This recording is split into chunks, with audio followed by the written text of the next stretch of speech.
5절 말씀입니다.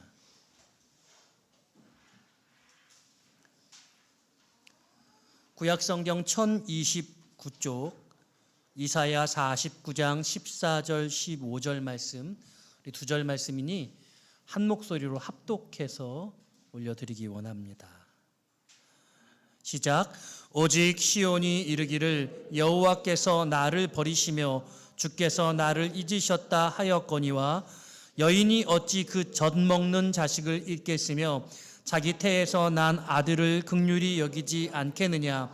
그들은 혹시 잊을지라도 나는 너를 잊지 아니할 것이라. 아멘. 할렐루야. 오늘도 함께 예배하는 여러분들, 또 온라인으로 예배하는 식구들에게 하나님의 크신 은총 함께 하시기를 축복합니다. 5월은 꽃이 아름다운 계절입니다. 바쁘게 사시느라 여러분 혹시 이 아름다운 계절을 지나치고 있다면 여러분 오늘은 예배 드리시고 좀 가까운 곳에 나가셔서 산도 보고 들도 보고 꽃도 보고 특별히 부모님들과 그런 시간 가지시면 좋겠습니다. 저는 꽃을 모르고 또 꽃 이름도 잘 모르지만 그래도 꽃이 예쁘다는 것은 압니다. 남자도 남자 나름이겠지만 제 주변에 꽃을 좋아하는 사내는 없는 것 같습니다. 그런데 누구보다 멋진 사내이셨던 예수님은 좀 다르셨습니다. 주님은 꽃을 사랑하셨죠. 그래서 이런 말씀을 하신 겁니다. 들의 백합화가 솔로몬의 영광보다 더 아름답다. 사내는 꽃을 좋아하기보다 꽃의 영광을 더 사랑합니다. 주님이 말씀하셨던 솔로몬의 영광 이상의 영광을 남자들은 꿈꾸죠. 젊어서는 여자들이 왜 그렇게 꽃을 좋아하는지 이해할 수가 없었습니다. 여러분들 우리 다 꽃 좋아하시죠? 네. 네. 우리 장로님은 꽃을 좋아하신답니다. 네. 그래서 요즘 들어서는 아내에게 그래도 꽃을 선물하는 수준까지는 좀 된 것 같습니다. 지난 생일에 제가 아주 큰 꽃다발을 선물로 줬더니 뭐라고 그러더라고요. 조금 작은 꽃다발 하나도 괜찮은데 이렇게 큰 걸 사왔냐. 내년에는 더 큰 꽃다발을 선물할까 생각하고 있습니다. 꽃값이 비싸다고 생각하는 사람들은 어리석습니다.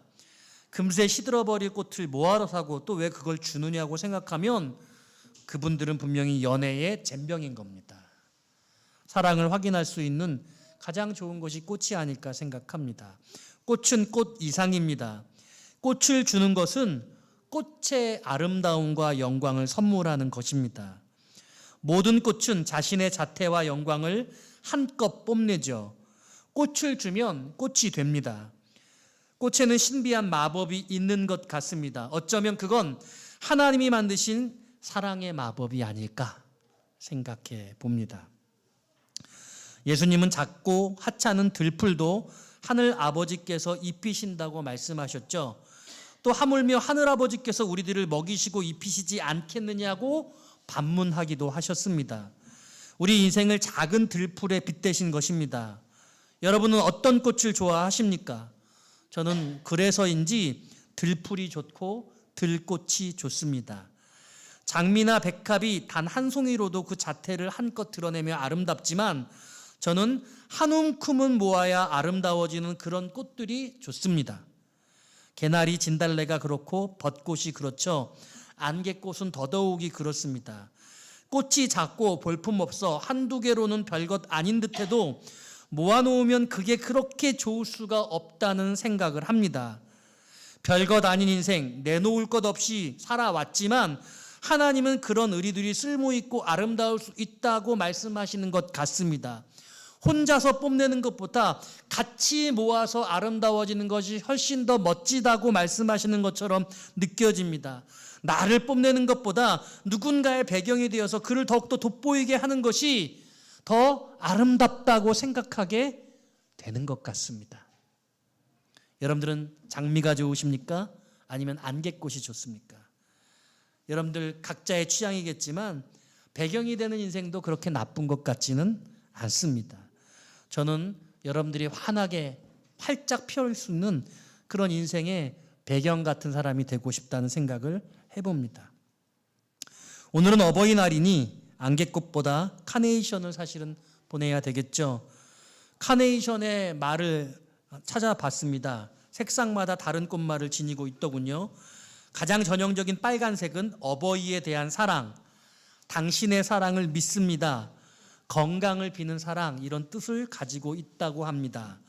분홍색 카네이션은 감사와 아름다움을 상징하고요. 주황색 카네이션은 순수한 사랑을, 파랑색 카네이션은 행복, 보라색 카네이션은 기쁨과 자랑이라는 뜻이라고 합니다. 부모님께 드릴 것은 빨간색, 분홍색, 파랑색이 어울릴 것 같습니다. 반면 조심해야 될 색도 있네요. 꽃말의 의미를 잘 살펴야 합니다. 노란색 카네이션은 경멸을 상징한다고 합니다. 흰색은 주로 애도의 의미로 많이 사용돼 왔지요. 나의 애정은 여전히 살아 있습니다, 이런 뜻이라고 합니다. 사랑하는 여러분, 그러나 시들지 않는 꽃은 없습니다. 꽃이 시들면 꽃의 영광도 사라지는 것이죠. 오직 시들지 않는 것은 하나님의 말씀과 하나님의 영광뿐인 줄로 믿습니다. 오늘도 우리의 예배가 아버지 하나님께 더 큰 영광을 뽐내드리는 그런 멋진 시간이 되기를 소원하면서 말씀 시작합니다. 오늘 말씀 제목 따라해 볼까요? 하늘 아버지를 닮았다. 예. 여러분들은 누구를 닮으셨습니까? 물론 육신의 아버지, 육신의 어머니를 닮으셨겠죠. 때때로 할아버지, 할머니를 닮았다고 하는 경우도 있는 것 같습니다. 우리 이정범 집사님 둘째를 낳았는데 외탁했다고 그렇게 얘기해요. 외할머니 많이 닮았다고, 아니 친할머니 많이 닮았다고 그렇게 이야기를 제가 전에 듣곤 합니다. 여러분들이 다 할머니를 닮았다는 이야기들을 우리 당사자도 항시 명제도 하는 것 같습니다. 어버이날이 다가오면 마음속에 불편한 게 있습니다. 저는 아버지를 사랑한 적이 없었기 때문에 아버지에 대한 존경의 마음이 없었던 것이 늘 마음속에 불편합니다. 그래서 그런지 제가 마지막에 부교육자로 생활했던 그 교회의 목사님이 늘 어버이 주일에는 어머니 얘기는 하는데 아버지 얘기를 하지 않는 것이 늘 마음에 담겨졌습니다. 왜 아버지 얘기를 하지 않으실까? 아버지에 대한 큰 마음의 불편함이 있는 건가? 이런 생각을 했습니다. 또 그래서인지 그분은 교회의 남자 성도들하고 잘 어울리지 못하셨던 것으로 저는 그렇게 생각이 듭니다. 어쩌면 아버지의 모습을 통해 남성성을 발견하고 어머니의 모습을 통해 여성성을 발견하게 되는 것 같습니다. 제가 말씀을 준비하면서 어버이 주일의 설교를 여러 편을 찾아봤는데 김지찬 교수님이 사랑의 교회에서 하셨던 그 어버이에 대한 설교가 아주 마음속에 깊이 새겨졌습니다.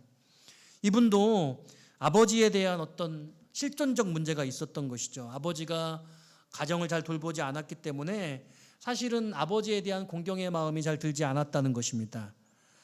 그래서 자기의 그 문제를 해결하기 위해서 대학교 3학년 때 유교 효율리의 기독교적 조명이라는 주제로 논문을 쓰게 되었다고 합니다. 혹시 이 논문을 준비하면서 내가 나의 실존적, 나의 문제를 좀 해결할 수 있지 않을까, 어떤 답을 얻을 수 있지 않을까, 이런 바람이었다고 그렇게 고백합니다. 그런데 그 논문을 준비하는 과정 가운데서 이해할 수 없는 여러 가지 것들을 알게 되었는데, 예를 들어서 유교에서 부모님의 병의 차도를 알아보기 위해서 효자들은 아침마다 부모의 소변과 대변을 손가락으로 찍어 맛보아야 했다는 거죠. 여러분 해본 적 있으세요? 들어본 적은 있으시죠?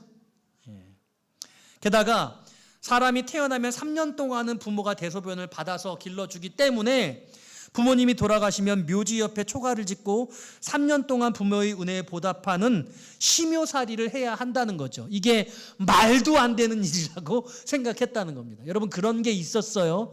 조선시대에는 많은 그 유교의 가문에서 이런 일들을 행동을 했다고 합니다.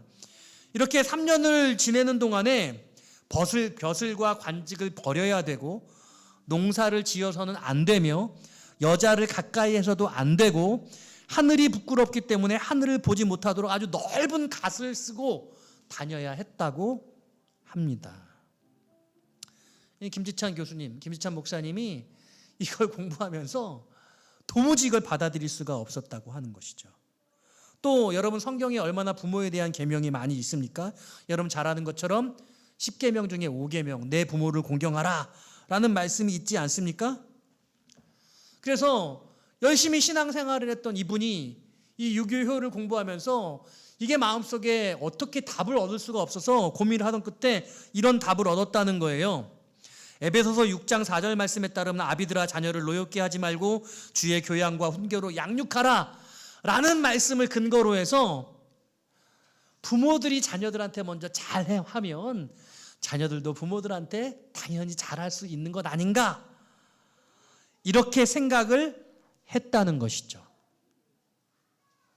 혹시 이 부분에 절대적 공감이 되시는 분이 있으십니까? 혹시 여러분들은 여러분들의 아버지, 어머니에 대해서 어떻게 생각하시고 계세요?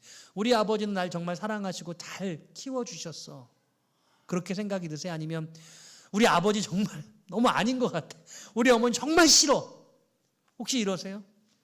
우리 교우 중에서도요, 어렸을 적에 정말 아버지에게 어마어마하게 두들겨 맞고 정말 군대에서 맞는 것보다 더 심하게 이제 두들겨 맞고 이런 이야기를 하신 분이 계셨어요. 말씀을 들으면서 제 생각도 하고 그분의 생각도 했습니다.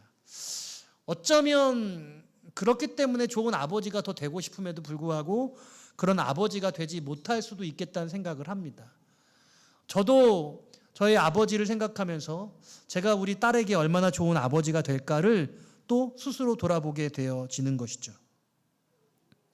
진정한 효가 가능하려면 부모님이 먼저 자녀들에게 잘해야 하는 것이 아니냐라는 이 이야기, 이 논리에 상당 부분 공감하는 여러분들이 계시리라 생각을 해봅니다. 그런데 성경은 그렇게 말씀하고 있지는 않죠. 성경에는 어디를 봐도 그런 논지를 찾아보기는 어렵습니다. 오히려 성경은 부모 공경에 대해서 더 신랄하고 무서운 이야기들을 말씀하고 있지요. 부모를 공경하지 않으면 돌로 쳐 죽이라고 그렇게 말씀하고 계시는 본문이 여러 번 등장하고 있습니다. 사실요, 오늘 우리가 그동안 예배를 통해서, 주일을 통해서, 또 주일학교를 통해서 들어왔던 이 어버이 주일이라고 하는 가치관은 우리 자녀 세대들에게 그리고 청년들에게는 그렇게 달가운 것은 아니게 느껴지는 것 같습니다. 너무 권위적이어서, 너무 강요하는 것 같아서. 오늘 사시청청이 꽃을 여러분 준비해서 달아주셨어요. 생화로 준비했어요. 예쁘죠? 예. 근데 이걸 위해서 돈을 적지 않이 써야 됐고, 우리 사시청청 헌금한 돈 얼마 되지 않은데 그거 가지고 하면서 마음이 어땠을까 모르겠어. 상당히 불편했을 수도 있을 것 같다는 생각을 해봐요. 그렇지 않기를 바랍니다만 물어보진 않았어요. 그런데 꼭 이렇게까지 해야 되는가? 왜 이런 걸 해야 되지? 라고 생각할 수 있지요. 그런데 성경은 뭐라고 말하냐면요, 부모를 공경하라는 것이 약속 있는 첫 계명이라고 말씀하고 있습니다. 성경에는 248개의 긍정명령과 365개의 부정명령, 도합 613개의 행위명령을 가지고 있는데 이 명령들 중에 부모를 공경하라는 계명이 613개 가운데 가장 중요한 첫 번째 계명이라고 말씀하고 계시는 거죠. 게다가 신약에서 예수님께 한 젊은 율법사가 와서 율법의 완성이 뭐냐고 물어보죠. 어떻게 해야 계명을 잘 지키는 거냐고 물어보자 주님이 이렇게 말씀하셨습니다. 마음을 다하고 목숨을 다하고 뜻을 다해 주 너희 하나님을 사랑하라. 이것이 율법의 첫째 되는 계명이다. 이렇게 말씀하셨단 말이죠. 구약에서 약속 있는 첫 계명이라고 말씀하셨던 그 말씀과 신약에서 주님께서 하나님을 사랑하는 것이 첫 계명이라고 말씀하신 이 계명을, 이 말씀을 같이 견주어 보면 마치 하나님을 사랑하는 것과 부모를 공경하는 것이 동일한 이야기라고 말씀하시는 것처럼 들려진다는 거예요. 여러분 맞죠? 저는 그러므로 오늘 이 어버이 주일에 우리가 어떻게 부모를 더 공경해야 되는가에 대한 분명한 이해를 다시 한번 하고 싶습니다. 그러기 위해서는 구약성경 출애굽기 20장에 등장하는, 신명기 5장에 등장하는 이 10계명에서 제5계명 내 부모를 공경하라는 이 말씀이 어떤 의미인가를 정확하게 이해해야 하는데요. 사실 앞서서 말씀드린 것처럼 이 계명을 주로 우리의 10대의 자녀들이나 청년들에게 이야기하고 있는 것과는 다르게 이 계명은 주로 30대와 40대와 50대에 해당하는 가장으로서 늙은 노부모를 모시고 있는 분들의 기성세대들에게 하시고 있는 말씀이다라는 것입니다. 왜냐하면 그 10계명의 내용에 출애굽기 20장 17절에 보면 이런 말씀이 나오죠. 맨 마지막 부분입니다. 내 이웃의 집을 탐내지 말라. 내 이웃의 아내나 그의 남종이나 그의 여종이나 그의 소나 그의 낙이나 무릇 내 이웃의 소유를 탐내지 말라. 이렇게 말씀하고 있어요. 우리의 10대의 자녀들에게 야, 네 이웃의 아내를 탐내지 말라 이렇게 말씀하시지 않겠죠. 내 이웃의 여친을 탐내지 말라 뭐 이렇게 차라리 말씀하실 수는 있어도 그러니까 이 말은 뭐냐면요, 그 가정의 가장들에게 남편과 아내들 30대 40대 50대의 중년층으로서 그 가정의 가장 중요한 그런 부부에게 하시는 말씀이라고 볼 수 있다는 것입니다. 소유가 있어야 하는 나이, 그러니까 여러분 장년 세대에게 하시는 말씀이라는 것입니다. 그러니까 여러분 뭐 요즘은 핵가족 시대입니다마는 또 1인 가족 시대입니다마는 부모들을 우리가 함께 생각하고 또 자녀들을 양육하면서 경제 생활을 하지 않습니까? 근데 그 경제 생활하면서 우리가 넉넉하다고 생각할 때가 얼마나 있어요. 풍족하다라는 마음을 갖기가 어렵죠. 우리는 늘 부족하다고 생각하고 아껴야 한다고 생각합니다. 경제적으로 사회적으로 삶이 어려워지면 가장은 누군가 또 그 무엇인가를 희생해야 한다라고 판단하게 될 때 누구를 희생하냐는 것이죠. 보통은 우리는 어린 자녀를 희생하지 않습니다. 나이 든 부모를 희생할 가능성이 커지는 것입니다. 여러분 실제로 한 통계에 의하면 60세 이상의 노인들 가운데 48%가 장년 자녀들로부터 어떤 돌봄이나 경제적 부양을 받지 못하고 있다고 그렇게 보고했어요. 거의 절반 가까이가 노년에 자녀들로부터 아무런 도움도 받지 못하고 있다는 거죠. 오히려 부모들이 자녀들을 돌봐주고 있는 그런 경향도 많죠. 여러분 부모님에게 용돈 드리세요? 어떻게 드리시고 계십니까? 얼마나 책임지고 계세요?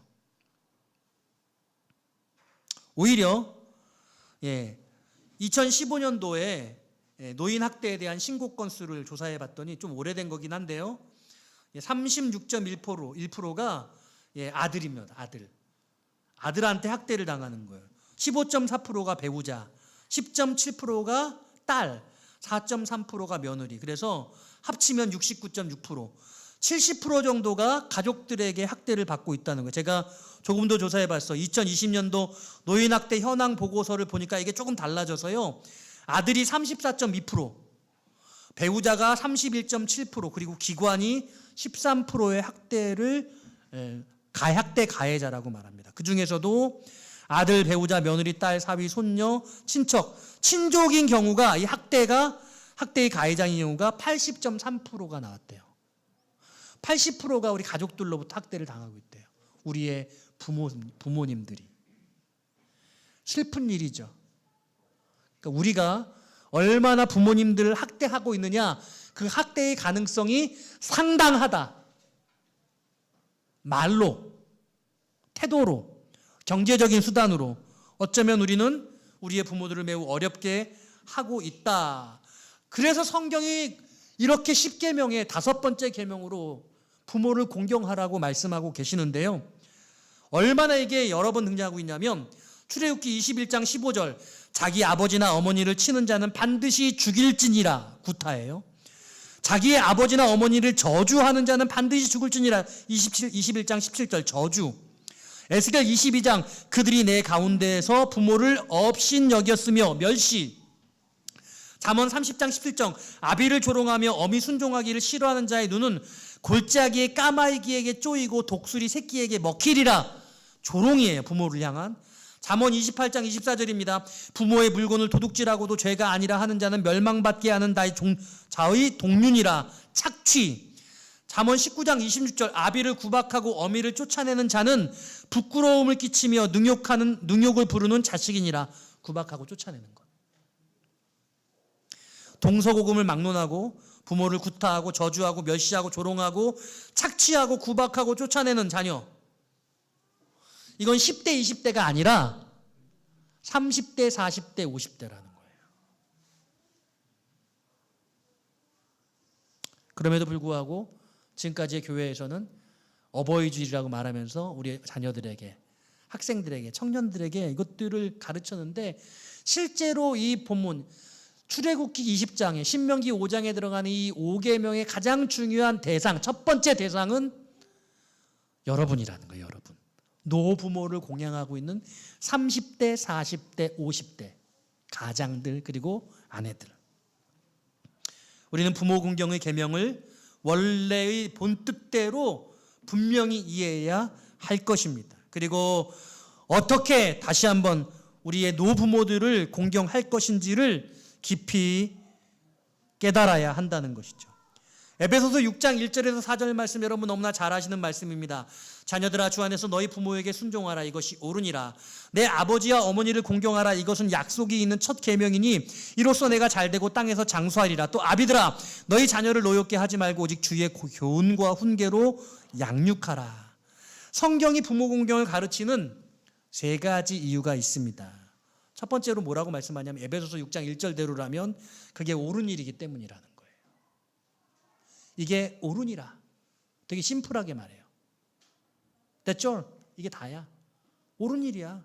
할 일을 했을 뿐이야. 뭐 이런 더 강조하지도 않고요. 되게 심플하게 너무나 정말 그냥 무난하게 표현해요. 그러면서 이게 얼마나 중요한지 말씀하고 있는 거죠. 실제로요. 공경하라라는 히브리 원어는 무겁다라는 동사 카베드에서 파생되었습니다. 근데 이 카베드라는 이 히브리 원어가 명령어로 사용되게 되면 무겁게 여기라, 존중하라 이런 뜻이 됩니다.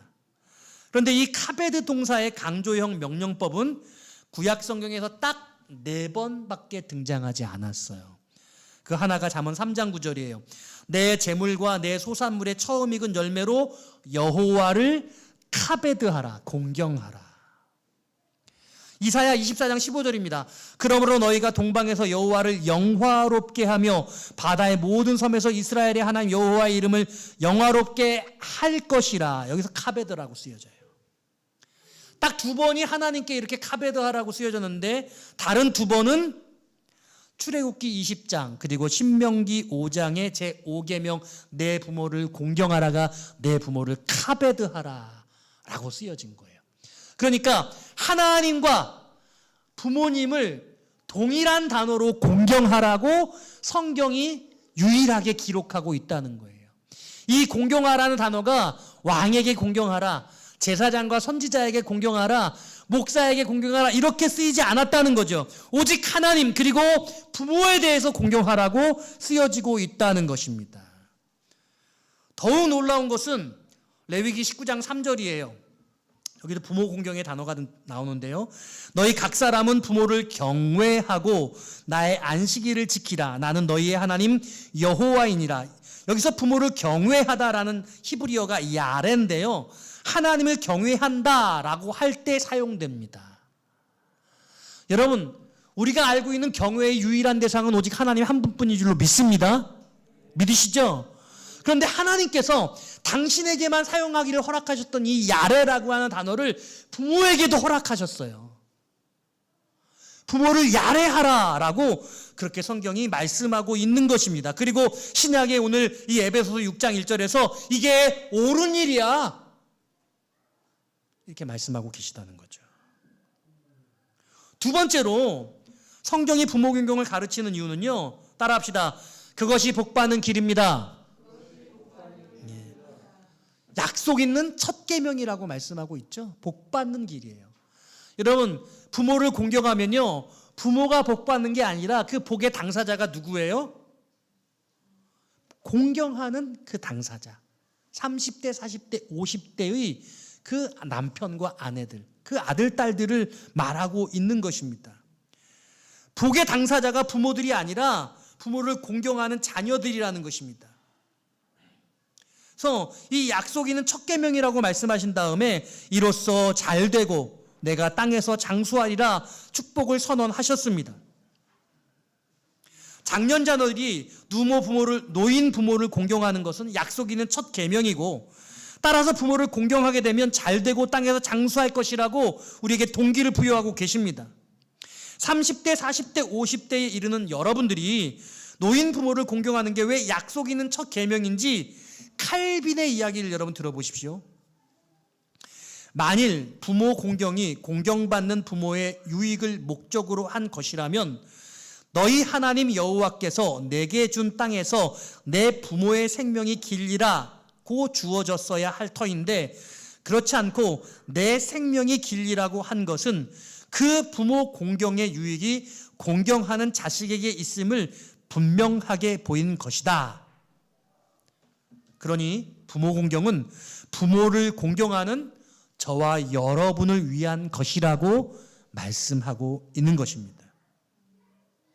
30대, 40대, 50대의 장년 자녀들이 60대, 70대, 80대의 어르신, 노인 부모들을 공경하게 되면 지금 30, 40, 50대가 노인이 되었을 때 동일하게 하나님이 주신 땅에서 우리의 생명이 길어지는 유익을 얻게 될 것이라는 겁니다. 그리고 바로 그것을 우리의 10대, 20대 젊은 청년, 청소년들이, 자녀들이 보고 배우게 될 것이라는 그런 뜻인 것이죠. 그리고 오늘 저는 이 세 번째, 우리가 부모를 공경하라고 성경이 가르치는 그 세 번째 이유를 오늘 제가 본문을 통해서 여러분께 말씀을 드리려고 하는데, 따라합시다. 하나님을 닮아가는 길이기 때문에 부모를 공경하는 게 하나님을 닮아가는 거예요. 제자들이요, 이렇게 얘기했잖아요. 하나님 아버지를 보고 싶습니다. 하나님을 보고 싶습니다. 그랬잖아요. 근데 예수님이 뭐라고 말씀했어요? 나를 본 자는 아버지를 보았거늘, 이렇게 말씀하셨단 말이에요. 예수님을 본 자가 하나님을 봤대요. 여러분들 아버지가 하나님이신 줄 믿으시기를 바랍니다. 하나님이 우리의 육신의 부모들을 두시고 육신의 부모들에게 하나님과 동등한 권위를 부여하신 것입니다. 우리가 알고 있는 성령 충만함을 우리는 오해하고 있는 경향이 있는데요. 우리가 성령 충만하면 막 방언을 하고 권능을 행하고 귀신을 내어 쫓고, 우리 이렇게 생각하지 않습니까? 물론 그렇긴 합니다. 그런데 이거보다 더욱더 중요한 본질적인 변화가 생기는데, 그것이 무엇이냐면 성령의 열매를 거두게 된다는 것이죠. 오직 성령의 열매는 사랑과 희락과 화평과 오래 참음과 자비와 양성과 충성과 온유와 절제니 이 같은 것을 금지할 법이 없느니라. 성령의 열매가 대단한 신적 능력이 있는 것이 아니라 다 우리의 성품을 변화시키는 거예요. 우리 안에 새로운 사람이 들어와서 우리가 매우 거룩한 성품을 소유하게 된다는 것이죠. 근데 이게 누구로 말미암아? 우리 안에 계신 하나님이 보내신 성령님으로 말미암아.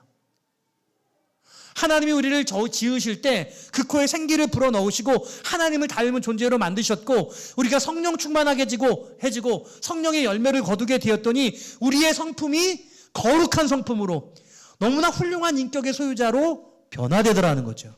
왜요? 이게 하나님을 닮은 모습으로 나아가는 것이기 때문에 그렇다는 거예요. 그래서 베드로후서 1장 4절로 7절은 이렇게 말합니다.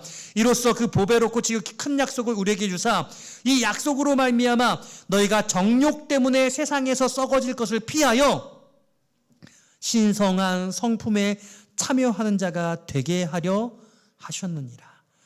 신성한 성품, 하나님의 성품에 참여하게 할 수 있다. 그렇게 되었다라고 말씀하신다는 거예요. 그게 뭐예요? 그러므로 너희가 더욱 힘써 너희 믿음의 덕의 지식을, 지식의 절제를, 절제의 인내를, 인내의 경건을, 경건의 형제 우애를, 형제 우애의 사랑을 더하라. 믿음으로 시작했어요. 믿음으로 시작했는데 신의 성품에 극강의 끝에 다름은 뭐에? 사랑까지 이루게 되어진다는 거죠. 여러분, 우리가 살면서 사랑을 경험해요. 처음으로 경험하는 사랑은 필로스의 사랑인 것 같아요. 어버이의 사랑을 제일 처음에 경험하는데 그걸 잘 깨닫지를 못해. 그래서 친구들이 생기면서 우정을 만들잖아요. 그래서 필로스의 사랑을 느끼다가 연애를 하면서 에로스의 사랑을 느껴요. 그리고 결혼을 하죠. 자녀를 낳습니다. 그러면서 아버지가 되어져서 무한한 사랑, 내 것을 다 내어줘도 아깝지 않은 사랑을 알게 되어집니다. 그리고 그 사랑이 예전부터 있었다는 걸 느끼죠. 가만 보니 나의 아버지가, 나의 어머니가 나를 그렇게 사랑해 주셨던 것이죠. 그래서 그 사랑을 깨달을 때가 되면 한 40대쯤 되게 되는 것 같아요. 한 50대쯤 되게 되는 것 같아요. 예전에는 그 사랑을 깨닫고 나면 부모님이 너무 연로하셔서 뭘 해드릴 게 없어. 아니면 이미 돌아가셨어. 그 사랑을 깨닫고 나서 뭔가 아버지를 공경하려고 하니까 이미 계시지 않아요. 근데 감사하게 이제는 100세 시대가 되어서 다 살아 계시거든요. 근데 그게 문제긴 해요. 어떻게 돌봐드려야 할 것인가. 그게 어렵기는 해요. 예. 아마 우리의 앞선 세대들이 부모님들을 잘 공경했던 것 같아요. 그래서 이분들이 100세를 살게 되는 것 같아요.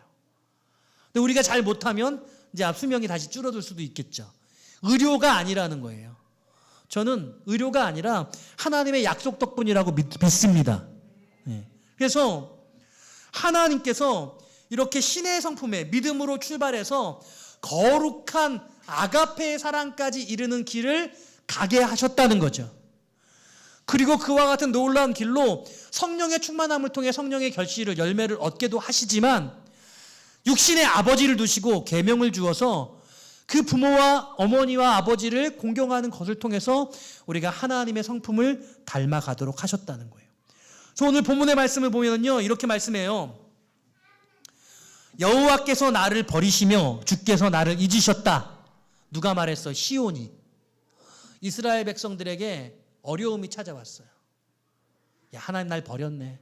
하나님 안 계시네. 하나님이 계시다면 이럴 수는 없지.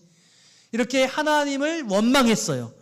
근데 하나님이 뭐라고 답변하느냐면 여인이 그 어찌 젖 먹는 자식을 잊겠으며 자기 태에서 태어난 아들을 긍휼히 여기지 않겠느냐. 절대로 잊지 않는다. 절대로 잊지 않는다.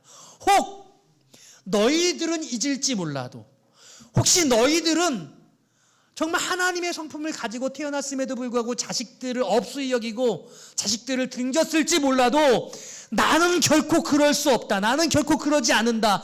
나는 너희들에게 끝까지 아버지가 된다. 할렐루야.